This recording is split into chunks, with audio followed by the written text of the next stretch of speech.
Potem, ko so čez vikend nekdanjega katalonskega predsednika Carlsa Puigdemonta v Nemčiji aretirali na osnovi evropskega naloga za aretacijo, so Katalonci v nedeljo imeli ostre proteste v Barceloni in še po nekaterih mestih, ki se jih je udeležilo vsaj 10 000 ljudi. Protesti so prerasli v spopade. Puigdemonta so ujeli v severni Nemčiji po 5 mesecih samoizgnanstva iz Španije, kjer mu je oblast zagrozila zaporom. V Nemčijo je prišel iz Danske, predtem je bil na Finskem. Na protestih so se spopadli demonstranti in policija. Protestniki, veliko jih je bilo oblečeno v rumeno barvo, s katero so podprli zaprte separatistične voditelje, so skandirali Puigdemont, naš predsednik in svobodo političnim zapornikom. Na manjšem sporednem protestu zunaj osrednje vladne delegacije v katalonski prestolnici so aretirali 3 osebe, 50 pa jih je bilo poškodovanih med spopadi in požigi kant za smeti. Jemen, država na jugu arabskega polotoka, je ena redkih držav na svetu, ki svobodno sprejema afriške begunce, ki vidijo to območje kot vsaj začasno varno zatočišče. A 3-letni vojaški konflikt v tej državi povzroča, da so številni begunci in njeni državljani z vse manj možnostmi za dostojno življenje. Država je sredi hude humanitarne krize.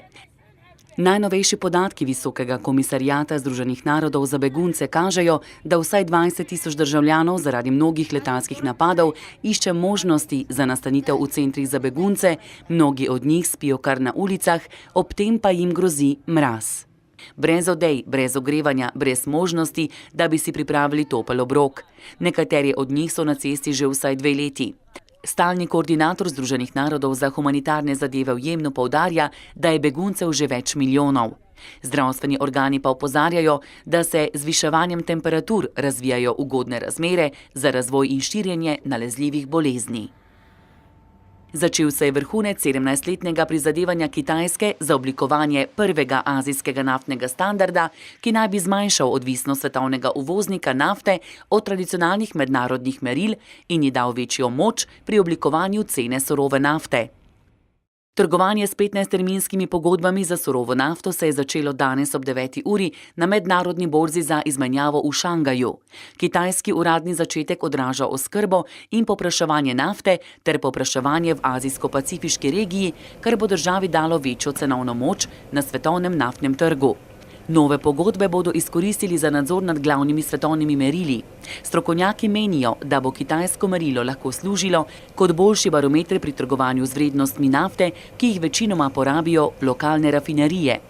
Začetek terminskih pogodb za surovo nafto s cenami v juanih bo ustvaril boljši barometer, ki bo odražal ponudbo in povpraševanje na kitajskem trgu. Da bi Kitajska lahko pritegnila več čezmorskega kapitala za nafto in povečala svoj vpliv na svetovni trg.